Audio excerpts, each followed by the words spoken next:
Okay, welcome back सभी दर्शकों का हमारा नमस्कार। देखिए, स्पेशली क्या है कि आज इसके पहले जो हमने वीडियो बनाया था वो फर्स्ट चैप्टर है सॉलिड स्टेट का था, जिसमें हमने आपको बताया था कि अगर आपको किसी भी न्यूमेरिकल यानी एनसीईआरटी बुक के न्यूमेरिकल से कोई भी प्रॉब्लम है तो आप हमसे डिस्कस कर सकते हैं। आज हम थर्ड चैप्टर लेके आए हैं जिसका नाम है electrochemistry. Electrochemistry means a branch of the physical chemistry which deals the study of chemical energy change by the redox reaction into the electric energy is called electrochemistry। Electrochemistry को क्या कहते हैं? यानी कि जो केमिकल एनर्जी है, chemical energy can be change into the electric energy is spontaneous. जैसे अभी सपोज दैट आपके घर में बैटरी है, इन्वर्टर की बैटरी है, तो आपने देखा होगा इन्वर्टर की बैटरी जैसे ही आपकी लाइट कट ऑफ हो जाती है वैसे ही इन्वर्टर की बैटरी क्या हो जाती है, स्टार्ट हो जाती है, आपके घर में इलेक्ट्रिसिटी आ जाती है। इसका मतलब क्या है कि वहां पे जो इलेक्ट्रिसिटी का जो सोर्स है वो क्या है? बैटरी है। इसका मतलब क्या है कि बैटरी जो है वो एक इलेक्ट्रोकेमिकल सेल है, वो एक इलेक्ट्रोलिटिक सेल भी हो सकता है, क्योंकि अगर मान लेते हैं कि चार्जेबल सेल है या फिर रिचार्जेबल सेल है तो चार्जिंग और डिस्चार्जिंग प्रोसेस जस्ट अपोजिट होते हैं, इसलिए आप उसको इलेक्ट्रोलिटिक सेल भी कह सकते हैं और इलेक्ट्रोकेमिकल सेल भी कह सकते हैं। तो electrochemistry is the branch of physical chemistry in which we can study the redox reaction यानी chemical energy change into electric energy by the redox reaction and spontaneous. जैसे अब हमारा जो इलेक्ट्रोकेमिस्ट्री है उसमें आपको यह समझना है कि इलेक्ट्रोकेमिस्ट्री के माध्यम से अब हमारे पास दो सेल हैं, एक आपका है इलेक्ट्रोकेमिकल सेल और दूसरा है इलेक्ट्रोलिटिक सेल। जैसे chemical energy change into electric energy, chemical energy change into electric energy, this is called electrochemical cell। ये क्या हो जाएगा आपका? electrochemical cell, यानी कि the device by which chemical energy change into electric energy by the redox reaction, that cell is called electrochemical cell. दूसरा आपका है electric energy change into chemical energy, electric energy change into chemical energy, this type of cell is known as electrolytic cell. ध्यान रखिएगा, chemical energy change into electric energy, that is called electrochemical cell, and electric energy change into chemical energy, this is the electrolytic cell। chemical energy change into electric energy, this is the spontaneous process। ध्यान रखिएगा, chemical energy जो है वो electric energy में change होता है तो कौन सा प्रोसेस होता है? स्पॉन्टेनियस रिडॉक्स रिएक्शन होता है। Electric energy change into chemical energy, this is the non spontaneous process, ये अपने आप नहीं होता है। यानी electric energy change into chemical energy with the help of electric energy, यानी कि इलेक्ट्रोलिटिक सेल जो है वो नॉन स्पॉन्टेनियस है। इलेक्ट्रोलिटिक सेल में जो होने वाला रिडॉक्स रिएक्शन है वो नॉन स्पॉन्टेनियस है, लेकिन इलेक्ट्रोकेमिकल सेल में होने वाला जो रिडॉक्स रिएक्शन है वो है स्पॉन्टेनियस। ठीक है, अब क्वेश्चन यहां स्टार्ट होता है कि इलेक्ट्रोकेमिकल सेल यानी इलेक्ट्रोकेमिस्ट्री का हमारी लाइफ में यूज क्या है। तो देखिए, सबसे इंपॉर्टेंट यूज है कि इलेक्ट्रोकेमिस्ट्री यानी इलेक्ट्रोलिटिक सेल से पहला यूज ये है कि हमारे एटमॉस्फेयर में पॉल्यूशन नहीं होता, न तो एयर पॉल्यूशन होता है ना ही नॉइस पॉल्यूशन होता है। आप क्या कह सकते हैं कि जो पॉल्यूशन है, पॉल्यूशन रहित, मतलब पॉल्यूशन नहीं हो सकता है वो इलेक्ट्रोकेमिस्ट्री के माध्यम से। यानी इलेक्ट्रोकेमिकल सेल न तो साउंड प्रोड्यूस करता है, न तो एयर पॉल्यूशन करता है, न तो सॉइल पॉल्यूशन करता है। यानी कुल मिलाकर के जो इलेक्ट्रोकेमिकल सेल है वो किसी प्रकार का कोई भी पॉल्यूशन नहीं करता है। ठीक, पहली बात हो गई। दूसरी बात, जो इलेक्ट्रोकेमिकल सेल है वो आप इलेक्ट्रिसिटी को वहां पे स्टोरेज करके रख सकते हो। यानी जो इलेक्ट्रोकेमिकल सेल है वो इलेक्ट्रिसिटी का क्या है? स्टोरेज है, यानी वहां पे आप इलेक्ट्रिसिटी स्टोर करके रख सकते हो।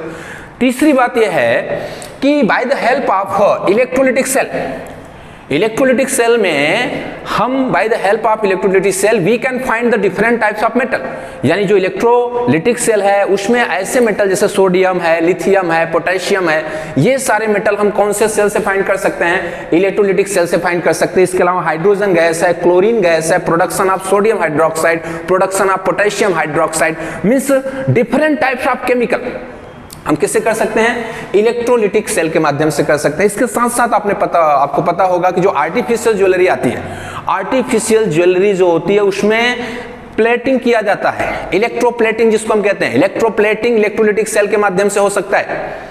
इलेक्ट्रोप्लेटिंग जैसे आपका गोल्ड प्लेटिंग होता है, सिल्वर प्लेटिंग होता है, तो किसी भी मेटल पे किसी भी दूसरे मेटल की जो कोटिंग होती है, जो कवरिंग करना होता है, वो स्पेशली किसके माध्यम से होता है? इलेक्ट्रोलिटिक सेल के माध्यम से होता है। तो आपके पास दो टाइप का सेल होता है जिसमें आपको इलेक्ट्रोकेमिकल सेल है और इलेक्ट्रोलिटिक सेल है। ये दोनों के दोनों सेल हम इस चैप्टर में पढ़ने वाले हैं, लेकिन सबसे पहले हम पढ़ेंगे इलेक्ट्रोकेमिकल सेल। एक बात आपको ध्यान रखना है, वो बात क्या है? इलेक्ट्रोकेमिकल सेल, आप ध्यान से देखिएगा, chemical energy change into electric energy, that is called electrochemical cell. Electric energy change into chemical energy, that is called electrolytic cell. मतलब इलेक्ट्रोकेमिकल सेल और इलेक्ट्रोलिटिक सेल की जो वर्किंग है वो जस्ट अपोजिट है। इलेक्ट्रोकेमिकल सेल में एक chemical energy consume होती है, इलेक्ट्रिक एनर्जी प्रोड्यूस होती है, और इलेक्ट्रोलिटिक सेल में इलेक्ट्रिक एनर्जी कंज्यूम होती है और हमको क्या मिलता है? केमिकल मिलता है। इसके साथ साथ हम आपको बता दें कि आपके शरीर में होने वाला जो नर्वस सिस्टम का जो इंपल्स है, मतलब सेंसरी ऑर्गन से सेंसरी नर्व सेल और मोटर नर्व सेल, जहां से सेंस किसी भी ऑर्गन, किसी भी पार्ट, यानी हमारे शरीर के किसी भी पार्ट पे कोई भी स्टिमुलस आया, कोई भी सेंसेशन आया, वो सेंसेशन हमारे ब्रेन तक अगर पहुंच रहा है तो कहीं ना कहीं उसमें क्या है? इलेक्ट्रोकेमिकल सेल, यानी कि वो इलेक्ट्रोकेमिकल सेल की तरह बिहेव करता है। वहां पर इलेक्ट्रिसिटी फ्लो होती है, जिसकी वजह से सेंसरी ऑर्गन जितने होते हैं वो सेंस एब्जॉर्ब करते हैं और उसको कहां तक भेजते हैं? ब्रेन तक। यानी कि जो सेंस है उसको ब्रेन तक पहुंचाने का काम भी इलेक्ट्रोकेमिकल सेल के माध्यम से ही होता है।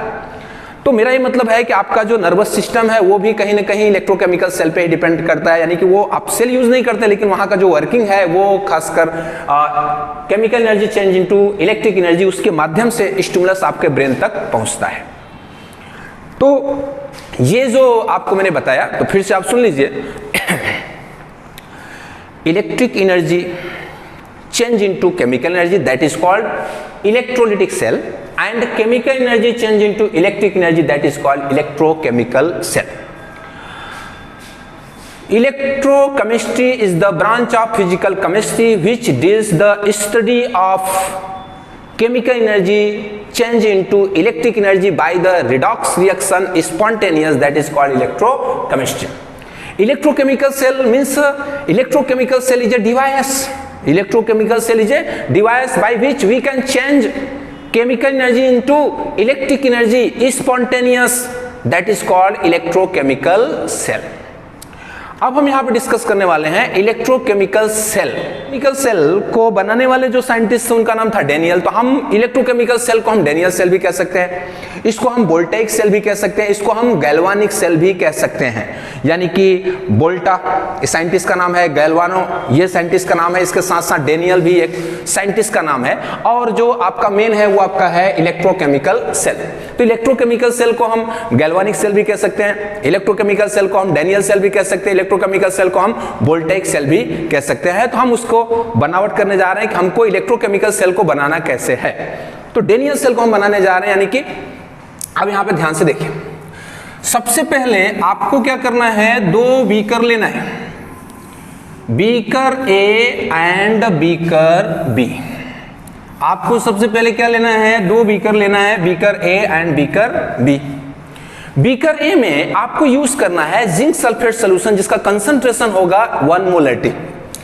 तो 1 molarity concentration containing zinc sulphate का विलयन, यानी कि जिंक सल्फेट का सॉल्यूशन आपको लेना है बीकर ए में। ये हो गया आपका ZnSO4, जो ब्रेक होगा तो चेंज होगा Zn++ और SO4-। ठीक, बीकर बी हमने लिया है, तो बीकर बी में भी 1 मोलैरिटी कंसंट्रेशन रखने वाला हम कॉपर सल्फेट का सोल्यूशन लेंगे। बीकर बी में 1 मोलैरिटी कॉपर सल्फेट सोल्यूशन लेंगे, मतलब 1 मोलैरिटी CuSO4 ब्रेक होने के बाद हो जाएगा Cu++ plus SO4 minus. Clear? यानी आपको 2 बीकर लेना है, beaker A beaker B. Beaker A में 1 मोलैरिटी कंसंट्रेशन रखने वाला आपको जिंक सल्फेट का विलयन लेना है, और बीकर बी में 1 मोलैरिटी कंसंट्रेशन रखने वाला कॉपर सल्फेट का विलयन लेना है। उसके बाद में वजन किया हुआ जिंक की प्लेट, यानी कि नीट एंड क्लीन, यानी साफ सुथरी वजन किया हुआ जिंक की प्लेट आपको डिप्ड कराएंगे। किस में डिप्ड कराएंगे? आपको डिप्ड कराना है बीकर ए में, यानी बीकर ए में आपको जिंक की प्लेट को डुबाना है। अगर आप बीकर ए में जिंक की प्लेट डुबाना है तो उसमें कुछ ऐसा डुबाना है कि जिंक की प्लेट थोड़ी सी सोल्यूशन से कहां रहे, आउटसाइड, ताकि हम उसमें क्या कनेक्ट कर सके, वायर कनेक्ट कर सके। इसके साथ साथ बीकर बी में आपको यूज करना है copper plate, Cu plate. Okay, चलिए, तो बीकर ए और बीकर बी, यानी बीकर ए में जिंक की प्लेट डुबानी है, बीकर बी में कॉपर की प्लेट डुबानी है। ये जो कॉपर और जिंक की प्लेट है इसको हम कहते हैं इलेक्ट्रोड। इसके बारे में अभी थोड़ी देर में आपको डिस्कस करेंगे कि इलेक्ट्रोड होता क्या है। उसके बाद में हम क्या करेंगे, U shaped glass tube, U shaped glass tube, U shaped glass tube जिसका एक एंड ए बीकर में रहेगा और दूसरा एंड, यानी कि एक माउथ ए बीकर में और दूसरा माउथ बी बीकर में। अब इसका जो माउथ है, इसके अंदर स्पेशल टाइप ऑफ इलेक्ट्रोलाइट भरेंगे। स्पेशल टाइप ऑफ इलेक्ट्रोलाइट्स का मतलब क्या है, इसमें very concentrate special type of electrolyte आपको फिल करना है। वेरी कंसंट्रेट इलेक्ट्रोलाइट आपको इसके अंदर फिल करना है, मतलब स्पेशल। अब स्पेशल का मतलब क्या है? स्पेशल का मतलब यह है कि बीकर ए और बीकर बी में लिया गया जो सोल्यूशन है उसके साथ सॉल्ट, ये आपका जो यू शेप ग्लास ट्यूब है, that is called salt bridge. U shaped glass tube which have special type of electrolyte, this U shaped glass tube is called salt bridge. Salt bridge have special type of electrolyte, यानी salt bridge special type of electrolyte रखता है। क्यों? क्योंकि आपको मैंने क्या बताया, special type का मतलब है कि बीकर ए और बीकर बी में लिए गए सोल्यूशन के साथ सॉल्ट ब्रिज में लिए गए सोल्यूशन का केमिकल रिएक्शन नहीं होना चाहिए।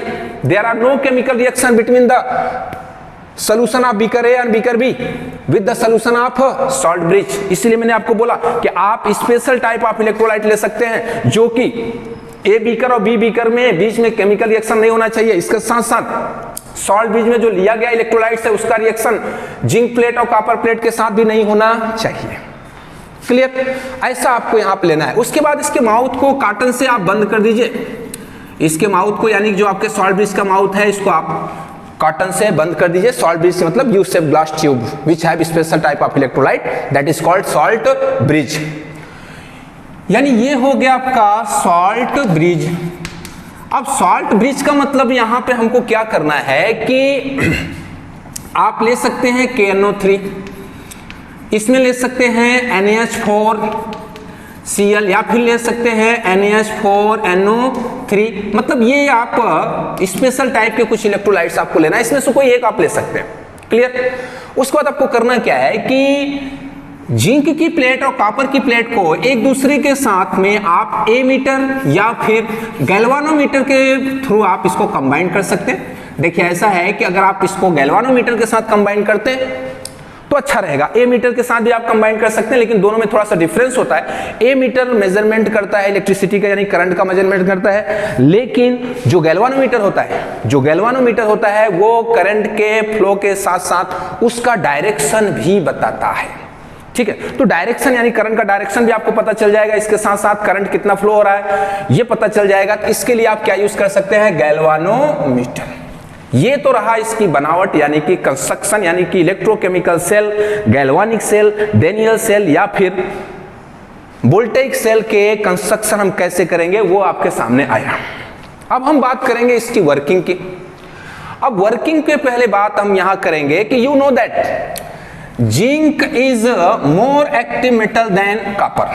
आपको पता है कि जिंक जो है वो कॉपर से ज्यादा एक्टिव मेटल है, और activity of the metal is depend on loss of electron.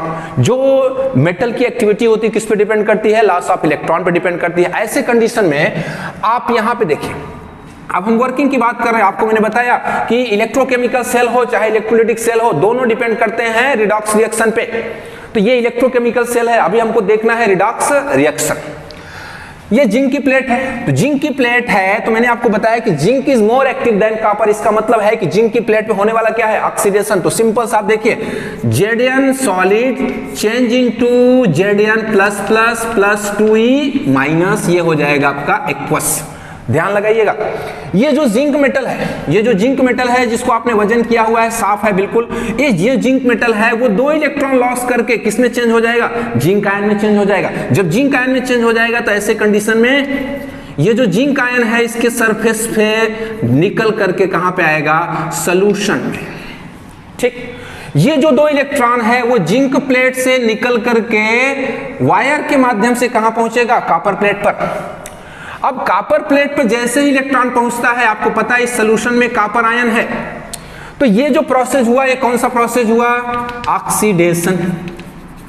Oxidation process हो गया। उसके बाद में कॉपर पे 2 इलेक्ट्रॉन पहुंच चुके हैं, तो कॉपर पे 2 इलेक्ट्रॉन पहुंच चुके हैं, तो जो बी बीकर है जिसमें सॉल्यूशन में कॉपर आयन है, वो कॉपर के प्लेट पे पहुंचने के बाद वहां से क्या करेगा, 2 इलेक्ट्रॉन एक्सेप्ट करके, यानी कि एक्वस कॉपर प्लेट पर से 2 इलेक्ट्रॉन एक्सेप्ट करके कॉपर यानी सॉलिड में चेंज हो जाएगा। इसका मतलब क्या है कि बिलियन का कॉपर किसके सरफेस पे जाएगा, बिलियन का कॉपर जाएगा कॉपर प्लेट पर। धीरे धीरे क्या होता जाएगा, ये कौन सा रिएक्शन हो गया, ये हो गया आपका रिडक्शन। अब आपको लिखना है रिडॉक्स रिएक्शन, क्योंकि आपको पता है redox reaction is the combination of oxidation and reduction reaction. तो अब यहां पे हम लिख देते हैं Zn solid plus Cu plus plus aqueous change into Zn plus plus aqueous plus Cu solid. ये कौन सा रिएक्शन हो गया, ये पूरा का पूरा रिएक्शन हो गया क्या, रिडॉक्स रिएक्शन हो गया। ओके, अब रिडॉक्स रिएक्शन में आप देख पा रहे हैं जिंक ऑक्सीडेशन स्टेट 0 से +2 और कॉपर का ऑक्सीडेशन स्टेट +2 से 0। इसका मतलब क्या हो गया कि जिंक ने 2 इलेक्ट्रॉन लॉस कर दिया और कॉपर ने 2 इलेक्ट्रॉन गेन कर लिया। Electron losing electron gaining process, electron losing process, oxidation, electron gaining process, reduction. तो by the electron losing and gaining process ये कौन सा रिएक्शन हो गया, रिडॉक्स रिएक्शन हो गया। इस रिडॉक्स रिएक्शन के थ्रू इलेक्ट्रॉन इस एक्सटर्नल परिपथ में एक्सटर्नल पाथ से होते हुए जिंक प्लेट से इलेक्ट्रॉन कहां पे पहुंचा, कॉपर प्लेट पे। तो सीधा सा मतलब है जिस मीडियम से इलेक्ट्रॉन हो करके जाएगा उस मीडियम में क्या वो रिलीज होगी, चार्ज यानी करंट फ्लो करेगा। ये आपको पता है कि जिस मीडियम से होकर के, जिस माध्यम से होकर के इलेक्ट्रॉन जिस पाथ से होकर के जाता है उस पाथ में क्या फ्लो करता है, करंट फ्लो करता है। लेकिन इलेक्ट्रॉन के चलने की दिशा के अपोजिट डायरेक्शन में चार्ज चलता है, यानी इलेक्ट्रॉन कहां जा रहा है, इलेक्ट्रॉन जा रहा है zinc to copper. Electron flow हो रहा है, इलेक्ट्रॉन फ्लो हो रहा है जिंक टू कॉपर। तो जो इलेक्ट्रिसिटी फ्लो होगी वो होगी कॉपर टू जिंक, यानी जो करंट फ्लो हो गया, जो करंट फ्लो होगा वो कहां से कहां होगा, कॉपर टू जिंक, और इलेक्ट्रॉन फ्लो हो रहा है जिंक टू कॉपर। ओके, अब ये बात आपको अच्छे से समझ में आ चुका होगा कि रिडॉक्स रिएक्शन के प्रोसेस से ही इलेक्ट्रिसिटी रिलीज होती है। ये स्पॉन्टेनियस प्रोसेस है। जैसे ही आप इसको वायर से कनेक्ट करते हैं वैसे ही जिंक इलेक्ट्रॉन लॉस करता है और वायर से होते हुए कॉपर तक पहुंचता है, कॉपर इलेक्ट्रॉन गेन करता है, रिडक्शन हो जाता है, यानी पूरा का पूरा स्पॉन्टेनियस प्रोसेस चल रहा है और आपका ये जो सेल है इलेक्ट्रोकेमिकल सेल ये वर्क कर रहा है। ठीक, अब स्लोली हमें ये देखना है कि स्लोली हो क्या रहा है। जैसे जैसे जिंक इलेक्ट्रॉन लॉस करके जिंक आयन में आता है तो वो सोल्यूशन यानी कि ए बीकर में पॉजिटिव आयन का कंसंट्रेशन इंक्रीज कर रहा है। ए बीकर में पॉजिटिव आयन का कंसंट्रेशन इंक्रीज कर रहा है। बी बीकर में Cu++ कहां जाके डिपॉजिट हो रहा है, कॉपर की प्लेट पर। इसका मतलब बी बीकर में धन आयन का जो अमाउंट है वो क्या कर रहा है, कम हो रहा है। लेकिन अगर इसमें धन आयन का अमाउंट कम हो रहा है तो क्या बढ़ रहा है, इसमें बढ़ रहा है निगेटिव चार्ज, क्योंकि सल्फेट, कॉपर डिपॉजिट होता जा रहा है, सल्फेट बढ़ता जा रहा है। यहां पे क्या हो रहा है कि जिंक आयन बढ़ता जा रहा है, जिसकी वजह से एक ऐसा कंडीशन आएगा जब ए बीकर कंप्लीटली पॉजिटिव हो जाएगा, यानी इसके पास मैक्सिमम पॉजिटिव चार्ज होगा, और बी बीकर में मैक्सिमम नेगेटिव चार्ज होगा। अब जरा सा सोचिए कि अगर a beaker completely positive charge हो गया तो क्या इलेक्ट्रॉन निकालने की कैपेसिटी रखेगा? नहीं। अगर बी बीकर कंप्लीटली निगेटिव हो गया, मैक्सिमम निगेटिव हो गया, तो क्या ये इलेक्ट्रॉन एक्सेप्ट करने की कैपेसिटी रखेगा? नहीं। इसका मतलब क्या हो गया कि जब A beaker maximum positive charge हो जाता है, B beaker maximum negative charge होता है, तो इसका इलेक्ट्रॉन लॉसिंग कैपेसिटी और इसका गेनिंग कैपेसिटी दोनों रुक जाते हैं। मतलब क्या है कि इसका लॉसिंग और गेनिंग कैपेसिटी स्टॉप हो जाता है। इस समय ये इक्विलिब्रियम स्टेज में आ जाता है जब number of positive charge in the A beaker and number of negative charge in the B beaker, दोनों चार्ज जब इक्वल हो जाते हैं तो इक्विलिब्रियम स्टेबलाइज हो जाता है। और जब इक्विलिब्रियम स्टेबलाइज हो जाता है तो ये सेल कार्य करना बंद कर देता है, यानी कि आपको जो गैल्वानोमीटर में रिफ्लेक्शन मिल रहा था, विक्षेप मिल रहा था, अब वो आपको मिलने वाला नहीं। फिर हमको करना क्या? करना ये है, इस जो कॉटन ग्लास है, इस कॉटन ग्लास को, यानी जो आपको कॉटन आपने लगा रखा है, इस कॉटन को खोल देना है। जैसे आप खोलेंगे तो आपको पता है इसमें कौन सा चार्ज ज्यादा है, माइनस चार्ज ज्यादा है। और इसके अंदर मान लीजिए कि आपको अमोनियम नाइट्रेट आपने लिया है, पोटेशियम नाइट्रेट लिया है, कोई भी लिया है उसमें से, ऐसे कंडीशन में जो पॉजिटिव चार्ज है वो बी बीकर में आ जाएगा, यानी कि सॉल्ट ब्रिज में रहा हुआ जो पॉजिटिव चार्ज है वो बी बीकर में आ जाएगा, और सॉल्ट ब्रिज में रहा हुआ जो नेगेटिव चार्ज है वो ए बीकर में आ जाएगा, जिसकी वजह से ए बीकर और बी बीकर दोनों में न्यूट्रलाइजेशन प्रोसेस हो जाएगा। और जब दोनों में न्यूट्रलाइजेशन प्रोसेस हो जाएगा तो ये सेल फिर से वर्क करने लगेगा। मतलब क्या है कि सॉल्ट ब्रिज क्या है? Salt bridge is the U shaped glass tube which have special type of electrolyte in the concentrate form, and they are used, salt bridge are used for the neutralization of anode half cell and neutralization of the cathode half cell। यही salt bridge का क्या है? Use है। यानी salt bridge का हम जो use करते हैं वो ए बीकर और बी बीकर में लिए गए सोल्यूशन के न्यूट्रलाइजेशन के लिए यूज करते हैं। ठीक है, अच्छा अब हमारी बात ध्यान से सुनिए। थोड़ी देर के बाद में अब ये इलेक्ट्रॉन निकाल रहा है, तो इस प्लेट को हम क्या रखेंगे? माइनस, और इसको बोलेंगे हम एनोड। ध्यान रखना है। और इस पर हम रखेंगे प्लस, जिसको हम बोलेंगे कैथोड। ध्यान थोड़ा सा रखना क्या है, अभी आप ये सोच रहे होंगे सर एनोड पॉजिटिव होता है और कैथोड निगेटिव होता है। नहीं, वो एनोड पॉजिटिव होता है, कैथोड निगेटिव होता है, वो इलेक्ट्रोलाइटिक सेल में। लेकिन इलेक्ट्रोकेमिकल सेल में एनोड पॉजिटिव होता है और कैथोड इलेक्ट्रोकेमिकल सेल में एनोड निगेटिव होता है और कैथोड क्या होता है? पॉजिटिव होता है। उसका रीजन है, रीजन क्या है? हमें एनोड और कैथोड का एक सीधा सा और सिंपल सा डिफिनीशन दे देना है। साइन के बारे में हम बाद में बात करते हैं, अभी थोड़ी देर में। एनोड क्या है? प्लेट और non metal plate which take part in the oxidation reaction. कोई भी प्लेट या कोई भी मेटल या नॉन मेटल प्लेट हो, कोई भी मेटल और नॉन मेटल प्लेट हो जिसके ऊपर कौन सी रिएक्शन चल रहा हो? ऑक्सीडेशन रिएक्शन चल रहा हो, that plate is called oxidation, sorry that plate is called anode. यानी ऐसा मेटल और नॉन मेटल के प्लेट जिसके सरफेस पे क्या चल रहा हो? ऑक्सीडेशन चल रहा हो, उसे हम क्या बोलेंगे? एनोड बोलेंगे। आप देख पा रहे हैं जिंक पे क्या हो रहा है?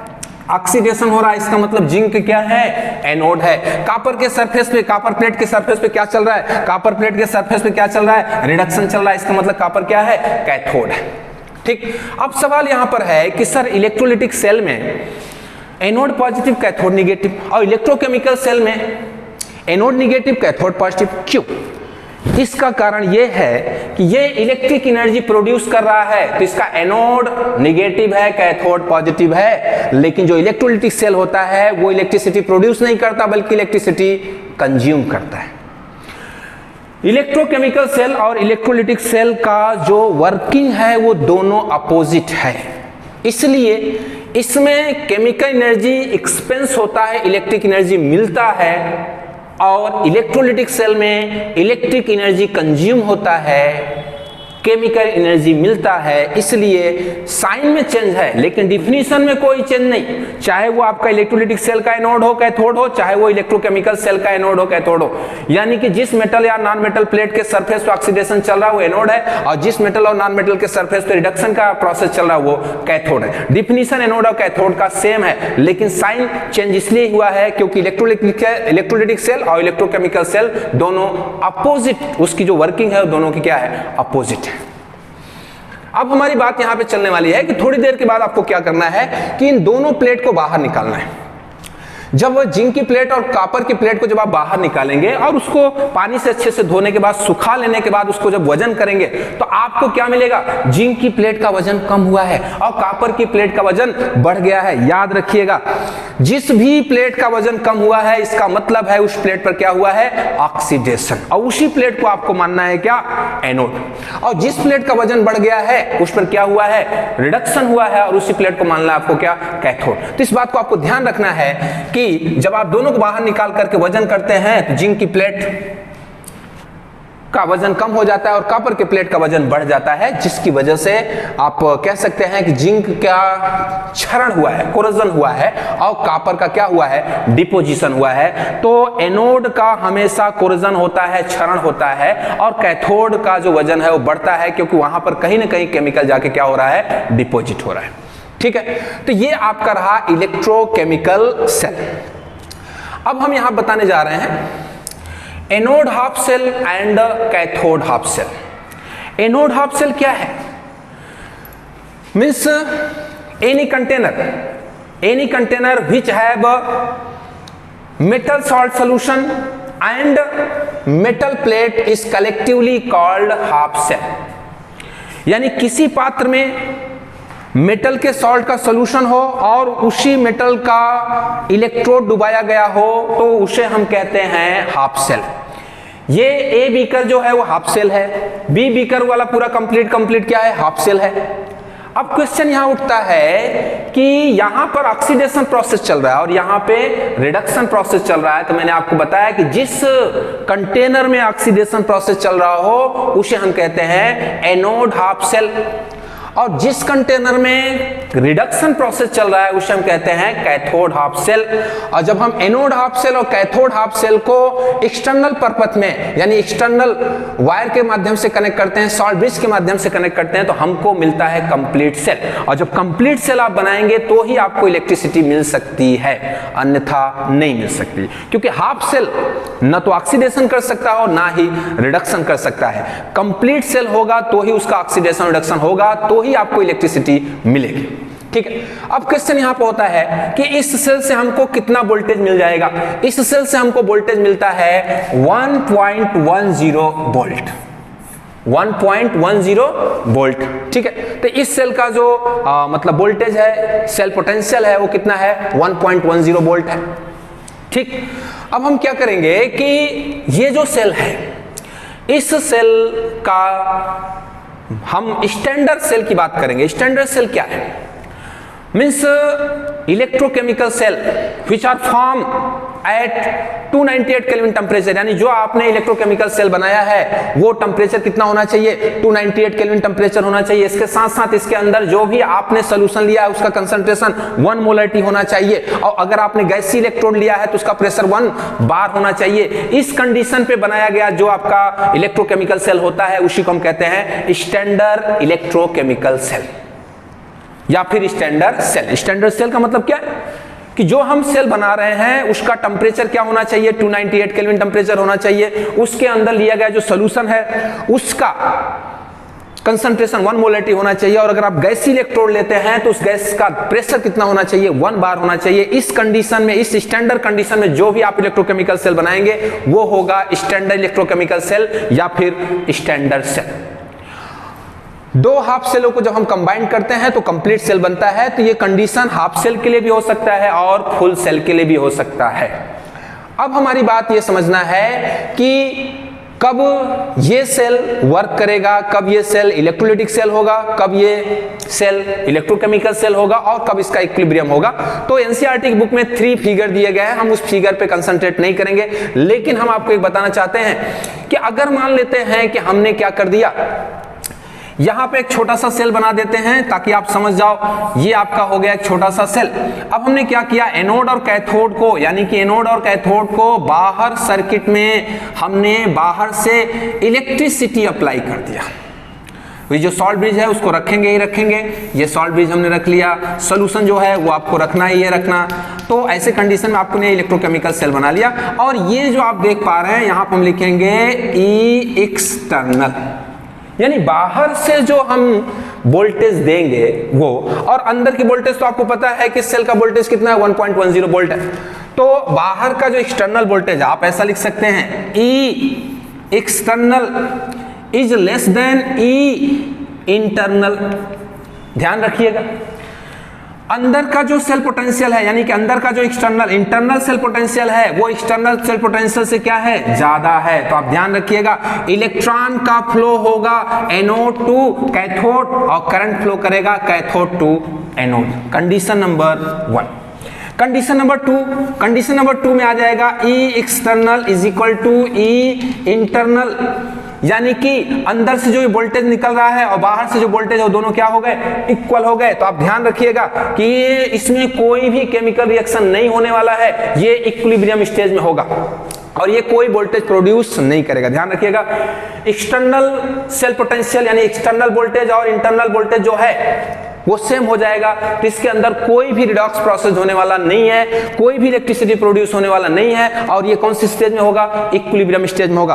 और third, E external is greater than E internal, मतलब बाहर का जो आपका वोल्टेज है वो ज्यादा है और अंदर का वोल्टेज क्या है, कम है। तो ये जो सेल है वो इलेक्ट्रोलाइटिक सेल की तरह बिहेव करेगा, मतलब इलेक्ट्रॉन फ्लो होगा from copper plate to zinc plate, यानी कि कैथोड से एनोड की तरफ। यानी कि आपका जब बाहर वाला एक्सटर्नल वोल्टेज ज्यादा हो जाएगा, इंटरनल वोल्टेज कम हो जाएगा, तो इलेक्ट्रॉन फ्लो होगा कॉपर से जिंक की तरफ और करंट का फ्लो होगा जिंक से कॉपर की तरफ। तो ये 3 कंडीशन के लिए एनसीईआरटी बुक में 3 फिगर दिए हुए हैं, लेकिन हमें 3 फिगर बनाने की जरूरत नहीं, हमें उसको समझने की जरूरत है। तो पहला कंडीशन में electron flow from zinc plate to copper plate and current flow from copper plate to zinc plate, पहला हो गया। दूसरा, जब एक्सटर्नल और इंटरनल वोल्टेज इक्वल हो जाएंगे तो ये सेल कोई भी वर्क नहीं करेगा, इक्विलिब्रियम स्टेज में होगा, कोई करंट फ्लो नहीं होगा, कोई चार्ज कुछ नहीं होने वाला है, ठीक है। उसके बाद में एक्सटर्नल वोल्टेज ज्यादा होगा, इंटरनल वोल्टेज कम होगा, तो इलेक्ट्रॉन फ्लो करेगा कॉपर प्लेट से जिंक प्लेट की तरफ और करंट फ्लो करेगा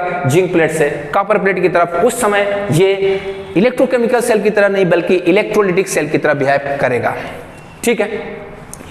आज का जो टॉपिक था उसमें हमने आपको पूरा का पूरा एक्सप्लेन किया कि इलेक्ट्रोकेमिस्ट्री क्या है, उसका हमारे लाइफ में यूज क्या है, और इसके साथ साथ इलेक्ट्रोकेमिकल सेल या फिर डेनियल सेल या फिर गैल्वानिक सेल या फिर वोल्टेइक सेल, वो पूरा का पूरा हमने बनावट के साथ में वर्किंग एफिशिएंसी यानी उसका वर्किंग कैपेसिटी क्या है, स्टैंडर्ड सेल क्या होता है, एनोड क्या है, कैथोड क्या है, ये सारी बातें आपको इस वीडियो में बताया जा चुका है। अगर आपको किसी भी टाइप का इस टॉपिक को समझने में प्रॉब्लम आती है तो बिंदास आप कमेंट्स में लिख दीजिएगा कि सर हमें ये बातें क्लियर नहीं हुई, तो हम नेक्स्ट वीडियो बनाने से पहले आपके उस प्रॉब्लम का सलूशन कर लेंगे, उसके बाद हम आपको नेक्स्ट वीडियो बनाएंगे। नेक्स्ट वीडियो में हम आपको बताना चाहेंगे कि इलेक्ट्रोड किसे कहते हैं और इलेक्ट्रोड के टाइप क्या हैं और सेल का रिप्रेजेंटेशन हम कैसे करते हैं। ये 3 बातें यानी type, what is electrode, type of electrode and representation of cell कैसे होता है, ये हम आपको नेक्स्ट वीडियो में लेके आएंगे। तब तक आप हमारी इस वीडियो को अच्छे से देखिए, इस वीडियो को लाइक कीजिए, सब्सक्राइब कीजिए और अपने दोस्तों में शेयर कीजिए ताकि सभी को एजुकेशन का लेने का मौका मिले। और इस वीडियो के देखने के लिए आपको तहे दिल से धन्यवाद।